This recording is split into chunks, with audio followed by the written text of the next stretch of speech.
23 whole hours. 23 whole hours since Manchester United lost to Spurs. And it's been hard to take, hard to kind of, bring yourself, like I literally cried yesterday. It's hard to bring yourself to accept, the defeat to Spurs and stuff. I mean, how do big content creators do this? Like when Man United is losing and stuff like that, how did they kind of maintain their sanity and all of that? It's difficult. It's tough. I've seen different kinds of defeats, and most times I always deal with it by just, not involving myself in kind of consuming My United content until I probably feel better, and then I start to consume again. By then I'll be stronger. So it all boils down to a lot of things. I know I'm going to give you 5 things we learned from the game. I'm going to try to put a positive spin on it, but it doesn't change the fact that we've had a horrible season. And obviously the fallout from the final has not been great, especially seeing what is going on social media and everything. And sometimes it's very important and very key for you as a Man United fan and as a football fan to kind of use, try to be sane in things like these, to be able to give an honest opinion about things. I've seen a lot of content online with people saying, oh, we played horribly, Spurs were worse, Spurs were bad, but we were worse, we couldn't finish our chances, blah blah blah blah blah. We choked Spurs. Like, if we're going to be very honest, we choked Spurs. If we're going to look at it from an unbiased perspective, we choked Spurs. Spurs just took the advantage. They didn't create any. In fact, the big chance that was created was a goal considered by us as a result of an own goal from Luke Shaw. So the question is now, because I said this yesterday, everybody's going to start looking for who to blame. Everybody's going to start looking for who to pin this on. And the general consensus, as I've seen online, not that I completely agree, but the general consensus of everybody is that Amorim is to blame. And there are so many factors around that. So many factors surrounding blaming Amorim. First and foremost, people will say it's the starting lineup. So the starting lineup was basically, I think it was Onana, and then we have Maguire, Yoro, and Shaw, and then we have Nusa Mazraoui, Patrick Dogu, Bruno and Casemiro, Mount and Ahmad, and then Rasmus Hojlund. And people said, oh, he waited too long to make changes. First and foremost, people said the starting lineup was the issue. Second of all, he waited too long to make changes. Third of all, he should have started Garnacho. He made more impact, blah, blah, blah. So everybody's just giving who to blame. Others are blaming Omar Berrada. Others are blaming Ineos. Others are blaming some players like Luke Shaw. I've seen some content online saying, oh, Luke Shaw has to leave. Others are blaming Rasmus Hojlund for not doing anything. Others are saying Mason Mount, he played 70 minutes but didn't do anything on the field, and all of that. The question will now be, was it our day? And one thing I also liked about what Luke Shaw did after the game, more like in an interview, what he said was with regards to Man United players looking at themselves in the mirror. And Luke Shaw, obviously one of the longest serving Man United players in the squad. He was around since Van Gaal's time. It was Van Gaal that signed him. So he said, oh, we as Man United players, we need to look at ourselves and ask ourselves a question. Are we truly worthy of playing for this club? That's a broken man actually confessing and kind of stating what he believes is the best thing for the club. So these are things that we need to be looking at, not trying to blame anybody or try to put things on or pin anything on anybody and stuff like that. There are certain things that we need to just be very sane and think about. Another thing again is whether we won this trophy or not, we did define our season. I said it was a season defining game, but at the end of the day, yeah, we lost some money. That is also there on the side. We've lost some money by losing this final. No Champions League for us next season and all of that. But I've also seen some content online saying, can this team beat any team in the Champions League? Now, considering the kinds of teams that have played in Champions League this season, looking at PSG, looking at Liverpool, looking at Arsenal, Real Madrid and stuff, do you think that Manchester United can even succeed in the group stage? Obviously, We don't know, because you can say, oh, we're going to be building, we're going to be signing players, it's going to allow us to sign players and all of that. But there's also news that players like Mateus Cunha wouldn't mind coming to Manchester United, obviously, whether we go to Europa League or not. And there's an advantage to that, because if we are able to build with what we have, even if we bring up basically the academy, then we will have the potential to challenge for all the other trophies barring the Champions League. That's number one. Number two, players will be well rested for each league game, and we can actually charge to compete next season. So these are the advantages, and that's what Ruben Amorim has been saying in all of his press conferences, that this game is inconsequential considering what we're trying to build and where we're trying to go. But the game is also important because he had to also, emphasize how important the game is. Now, another thing again is the players. Now, the players need to, that's why somebody said something, said Manchester United. There's a reason why it is United, because we need to be on a united front, not just from the players' perspective, the board, the club, and then the fans. Now, the players, some of them have kind of dissenting opinions against, Ruben Amorim and stuff like that. Case in point, Alejandro Garnacho goes to the press and says all sorts of stuff and yaps about him getting fewer minutes, considering the fact that he had played in every match leading up to the final. But obviously, nobody's going to talk about the time when Alejandro Garnacho missed a 1-on-1 against Lyon. What about the one he missed against Bilbao? These are the things. Yes, he made an impact instantly, had a shot on target instantly when he came on. And I guess that was what Ruben Amorim was planning. Oh, they have a feel of us. When we need to now break them, we bring Garnacho. Albeit, he should have made this up quite early. He should have made this up either at 65th minute, or even so, started Garnacho. Because obviously, even in all the competitions that Garnacho has faced, Tottenham, he struggled. But still, this is a final. And Tottenham didn't come to play. Tottenham came to defend. And then once they get the chance in counter-attack, they score. So, we need to, be very rational about the way we put blames and stuff like that. So this is me just kind of stating things off the top of my head from the point of view of, just like looking at it without having bias and all of that. Man United played well. They didn't play bad, just didn't score. We controlled the game, we took possession, but all of that was for nothing if we didn't score. And Tottenham had their chance, and then they added one more defender, Kevin Danso, and boom, they blocked everybody and shut us down. A big Manchester United creator said, Ange Postecoglou schooled Ruben Amorim in the art of winning. Yeah, no doubt. Schooled Ruben Amorim. He's played Ruben Amorim 3 times. He's won Ruben Amorim 3 times. No doubt. But he schooled Ruben Amorim in the art of shutting down players and defending a lead. Because Tottenham didn't play. For the first 10 minutes in the second half, they were just fouling. It was just foul. Richarlison fouled so much so that he got injured and went out. That is it, disrupting Man United's play, so we don't have rhythm. And by the time we want to now have rhythm, it's already too late. And that is what happened. And then once they brought on Kevin Danso, it was a proper plan. Brought on Kevin Danso, and boom, we were blocked off and were shut down completely. Even when we had the chance and we had an open net from Luke Shaw, it was cleared off the line by Mickey van der Ven. We had chances.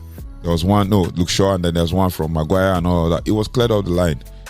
Vicario cleared one off the line as well. So, Vicario saved the shot that was going directly into net from Alejandro Garnacho. So, these are chances that were created that Man United didn't score. If we scored, or maybe we scored in the last minute, it would have been a different story. But then, fans will be excited. Oh, we've won Champions League, we've won Europa League, we have a chance to go to Champions League, and then we start preparing for next season. We will prepare from a stronger point of view next season, but this time around, we are going to prepare from a weaker point of view. Now, people could blame and say, oh, the board made a wrong decision.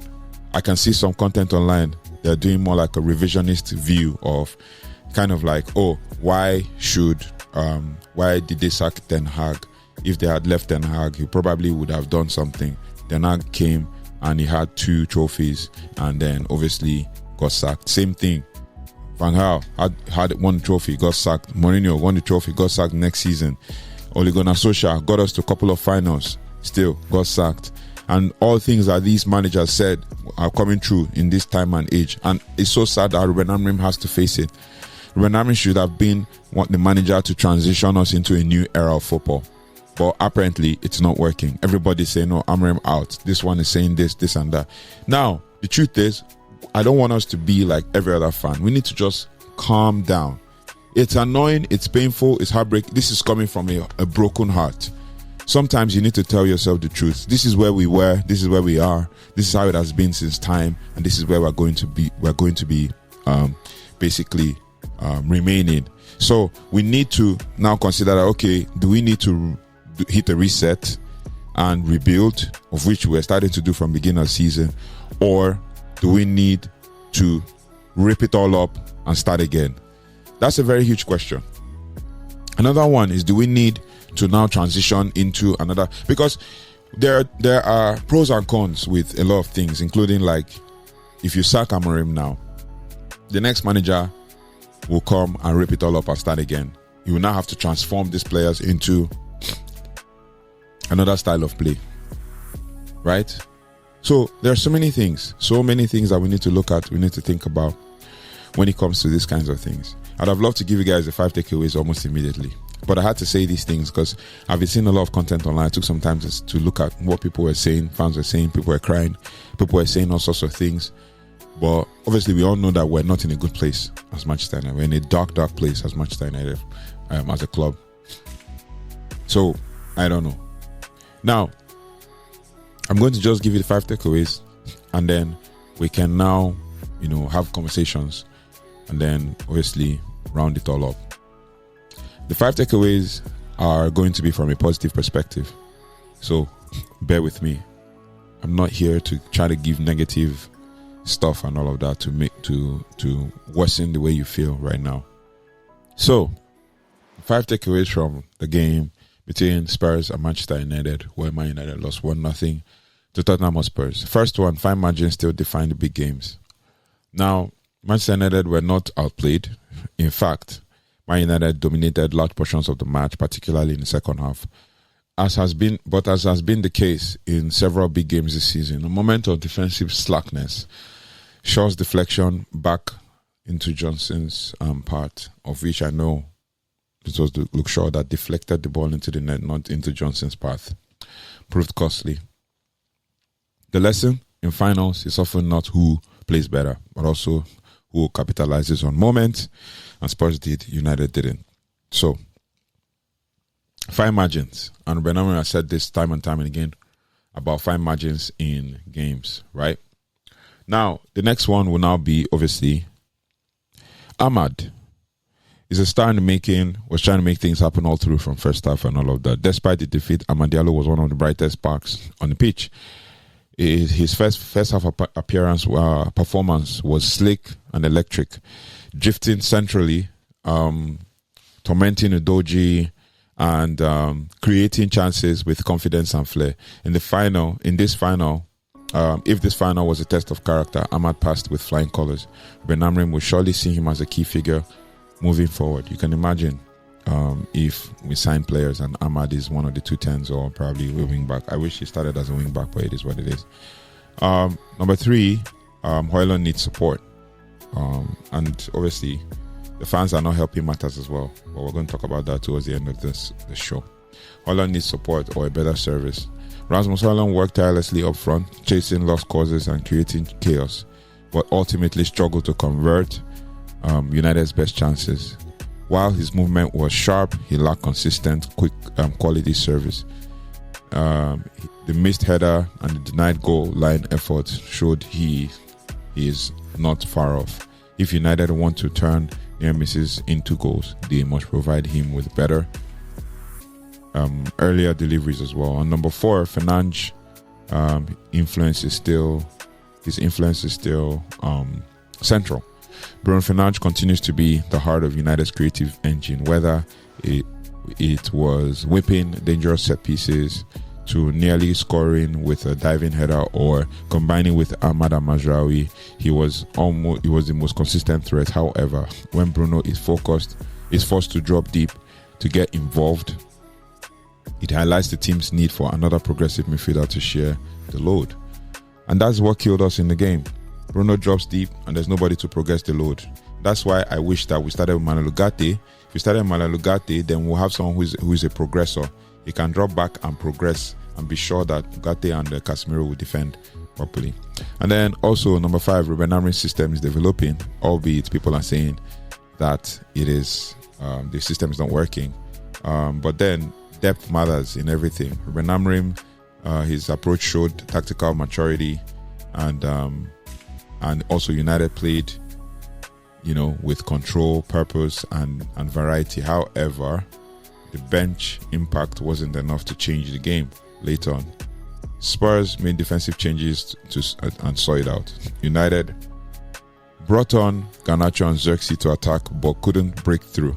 Moving forward, building squad depth with game changers in attack and midfield will be key if United want to turn good performances into titles.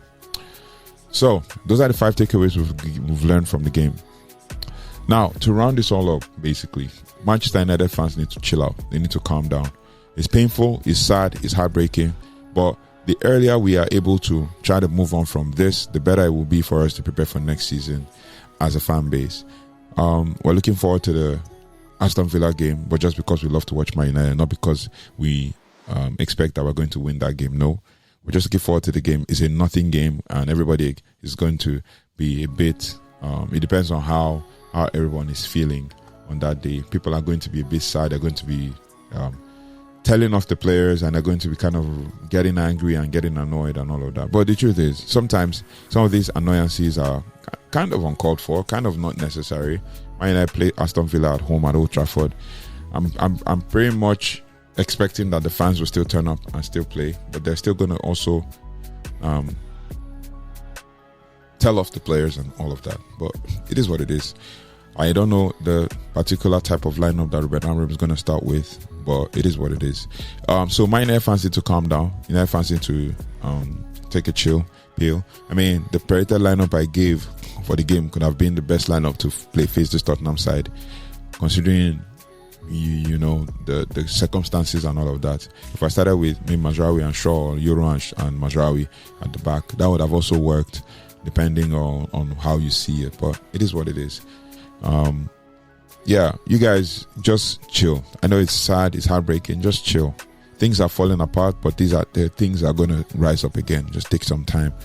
Just chill and just allow, for us to focus on rebuilding for next season.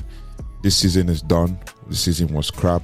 I mean, Garnacho didn't need to make those statements he made. It shows a certain level of maturity. I know players are supposed to speak out. It feels like, things have been treated unfairly and all of that. But certain statements are not good, especially because of the young ones coming up. The young ones coming up will see this and think it's a norm, and then they start to act that way. So that's why it's good to be grounded in times like this. It shows your maturity. It's good to be grounded in times like these. It is in times when Man United is losing, in a time when people are failing, that's when you can know a true test of their character. That's the truth. That's the truth. The truth is, there's no, you cannot eat your cake and have it. That's number one. Number two, you cannot be making such statements and then not expect repercussions, right? This is not the first time he's doing stuff against the team. This is not the second time he's doing it, right? So these are the times when we've lost. It's been bad. It's time to unite together and think, okay, how did we lose this game and what can we do to be better? Not talking about, I only got 17, 19 minutes in the game after playing all the rounds and getting us through the rounds and all of that. You didn't really get us through the rounds. You remember? Kobe Mainoo got us through the rounds. So Kobe Mainoo should be shouting because he came up in the 89th minute. Maguire got us through the rounds. Not only you, man. Not only you. You are involved, especially in the rest of that first game. We drew. Second leg, you played well, no doubt. But in truth, this is the time to test true character. This is the true test of character. the true test. Who got us the equalizer? Think about it. It was Kobe Mainoo. It was Kobe Mainoo. Think about it. In that Lyon game. So Garnacho shouldn't have made that statement, but it is what it is. Like I said, I just had to say this. I've been feeling sad about it, been feeling heartbroken, but at the end of the day, it all boils down to the fact that we as Man United fans need to unite together and back this team. Enough of all this. This manager needs to go, blah blah blah blah blah. He needs to sign his players, blah blah. Anybody that is due to go, anybody that is due to be let go, in the persons of maybe Christian Eriksen, maybe Lindelof, and when their contract is up, they leave. If Casemiro is sold this season, that's fine. Fernandes is sold this season, that's fine. We rebuild ahead of next season. That's pretty much what it is. That's pretty much what it is. This team is a combination of players that were signed from Van Gaal to now. Sure, Van Gaal from Southampton. Lindelof, Mourinho from Benfica. Bruno, Ole Gunnar Solskjaer from Sporting. Who else? Think about it. Ahmad, Ole Gunnar Solskjaer. Same. Right? Most of these players were signed from multiple managers to get to this point. So, we need to understand certain things and allow for us to build this team. Anything that's posted online or said online is seen by the manager and the board, and it basically messes things up and messes with the rhythm of the team. But it is what it is. Nobody's against your opinion. Make your opinions known. But try. Everybody should just take a chill pill, man. Don't feed on the media's narrative, and don't feed on the media's thoughts on things and all of that. It is what it is. So, guys, don't forget to like, share, subscribe. I had to give my opinion on things and stuff like that. Just a kind of like a cultured, level-headed kind of opinion, despite the fact that I'm feeling sad and heartbroken about it. Thank you so much for liking, sharing, and subscribing. Thank you so much for following us, and we're already growing and hitting milestones really quickly. For those who joined us on the TikTok stream, live stream, watch along. We'll try and be doing this a few more times in the season as we go along. I'll see you on the next one. Take care. Goodbye and God bless.